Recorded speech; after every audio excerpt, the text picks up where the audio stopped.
Haleluya, kebenaran hari ini Markus pasal yang ke-10 ayat yang pertama dalam terjemahan firman Allah yang hidup.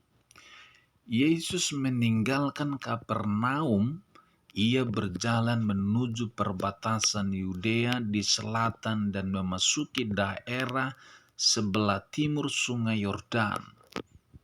Sebagaimana biasa, ia dikerumuni orang dan ia pun mengajar mereka. Beberapa orang Farisi datang dan bertanya kepada Yesus, "Apakah engkau memperbolehkan perceraian?" Mereka bermaksud menjerat dia dengan pertanyaan itu. "Apakah yang dikatakan oleh Musa tentang perceraian?" kata Yesus. "Ia memperbolehkan perceraian," jawab mereka. "Musa mengatakan bahwa apabila seorang laki-laki ingin menceraikan istrinya, ia hanya perlu memberikan surat cerai kepadanya.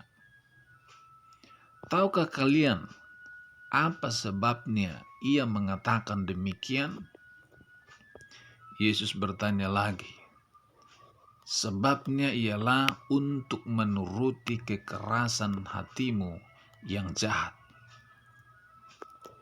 Tetapi itu sekali-kali bukanlah maksud Allah, karena sejak semula ia menciptakan laki-laki dan perempuan agar mereka bersatu di dalam perkawinan. Oleh sebab itu seorang laki-laki harus meninggalkan ibu bapanya dan bersatu dengan istrinya, sehingga mereka bukan lagi dua, melainkan satu. Dan yang telah dipersatukan Allah tidak boleh diceraikan oleh manusia." Kemudian ketika ia berada di rumah bersama dengan murid-muridnya, mereka mengajukan lagi persoalan itu. Ia berkata kepada mereka, "Apabila seorang suami menceraikan istrinya untuk menikah dengan wanita lain, ia berzina terhadap istrinya itu. Dan jika seorang istri bercerai dari suaminya untuk menikah lagi dengan pria lain, ia juga berzina." Puji Tuhan, kebenaran hari ini bahwa Allah membenci perceraian. Allah mengasihi setiap keluarga, dan dari sejak semula Allah tidak pernah mengizinkan perceraian terjadi dalam pernikahan. Kenapa? Karena Allah tahu bahwa keluarga adalah idenya Allah, pernikahan adalah idenya, inisiatifnya Allah sendiri, dan Allah mau supaya keluarga menjadi tempat Allah hadir, supaya keluarga menjadi sorga di muka bumi ini. Kenapa? Karena di dalam keluarga ada istri, ada suami.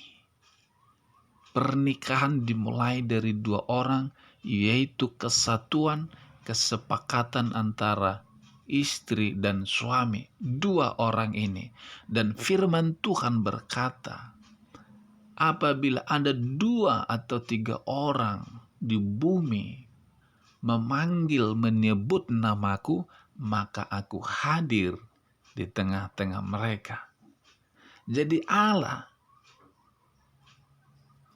punya kerinduan supaya di dalam keluarga, di dalam pernikahan, Dia hadir. Ini kerinduan Allah, itu sebabnya Allah tidak pernah setuju dengan perceraian. Kemudian pada zaman Musa, ketika orang Farisi datang kepada Yesus ingin menjebak Yesus, apakah perceraian diperbolehkan? Tapi kenapa Musa memberikan surat cerai? Lalu Yesus berkata, Musa memberikan surat cerai itu karena kejahatan hatimu, kekerasan hatimu, kedegilan hatimu. Musa tidak pernah setuju dengan perceraian, tapi karena kamu ngeyel terus ingin cerai, kamu ngotot terus ingin cerai, akhirnya Musa kasih surat karena kedegilan hatimu. Tetapi Allah tidak pernah setuju dengan perceraian. Allah tidak akan pernah kompromi dengan perceraian, kata Yesus. Dan Yesus berkata, seorang laki-laki harus meninggalkan ibu bapaknya. Yesus ingin supaya pernikahan keluarga bisa langgeng kalau laki-laki dan perempuan meninggalkan semua hal yang mengikat dia, yang menghalangi dia, yang menggondeli dia. Bisa keluarga, bisa orang tua, bisa pihak lain. Tinggalkan itu. Itu yang seringkali menjadi penyebab perceraian dan kehancuran dalam keluarga, termasuk pola pikir yang kuno, pola pikir yang salah, termasuk hati yang degil, hati yang keras. Itu harus ditinggalkan. Keegoisan yang bisa menyebabkan perceraian, kehancuran keluarga. Firman Tuhan berkata, tinggalkan itu. Kenapa tidak bisa ditinggalkan? Terlalu egois, terlalu sakit.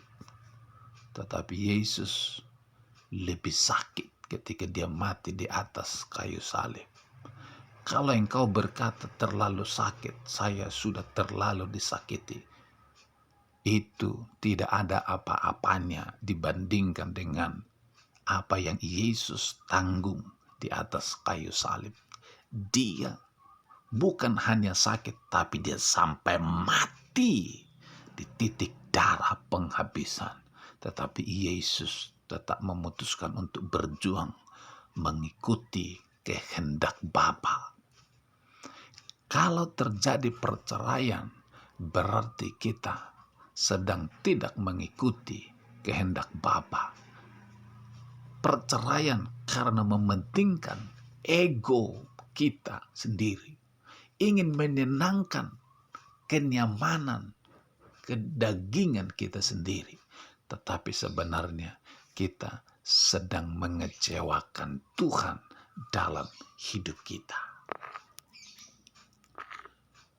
Ayat yang ke-8, dan bersatu dengan istrinya sehingga mereka bukan lagi dua, melainkan satu. Dua pribadi menjadi satu. Dua sifat karakter yang berbeda menjadi satu. Dua budaya kebiasaan menjadi satu. Ini jelas tidak mudah. Tetapi ini menjadi indah kalau ada Roh Kudus di hati kita dan kita bisa saling menerima satu dengan yang lain. Satu tujuan, satu kerinduan, satu perasaan. Suami dengan istri tidak lagi jalan sendiri-sendiri, tidak lagi punya tujuan sendiri-sendiri, sudah menjadi satu. Wow, luar biasa. Dan yang telah dipersatukan Allah tidak boleh diceraikan oleh manusia. Tidak boleh diceraikan oleh manusia. Hanya maut yang bisa memisahkan suami istri.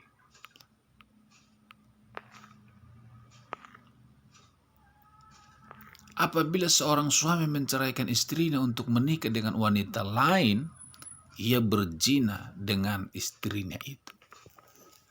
Sebenarnya ketika ada orang menceraikan pasangannya hanya untuk menikah dengan yang lain, itu hidup di dalam perzinahan. Bayangkan ketika orang itu hidup menikah dengan orang lain, maka dia di mata Tuhan hidup di dalam perzinahan. Demikian juga istri. Dia menceraikan suaminya karena dia ingin menikah dengan yang lain. Itu hidup di dalam perzinahan. Kalau orang yang hidup di dalam perzinahan, berarti setiap hari yang ada di atasnya adalah kemarahan Tuhan. Kalau setiap hari dia hidup dipenuhi dengan kemarahan Tuhan, maka hidup kita menjadi hidup yang penuh dengan malapetaka. Itu sebabnya datanglah kepada Tuhan. Tidak ada masalah yang tidak bisa diselesaikan karena Allah adalah jawaban. Biarlah setiap kita datang pada Tuhan meminta Dia menolong kita dalam segala hal, supaya kita tidak salah melangkah dalam kehidupan ini. Kiranya Tuhan menolong dan memberkati kita sekalian. Amin.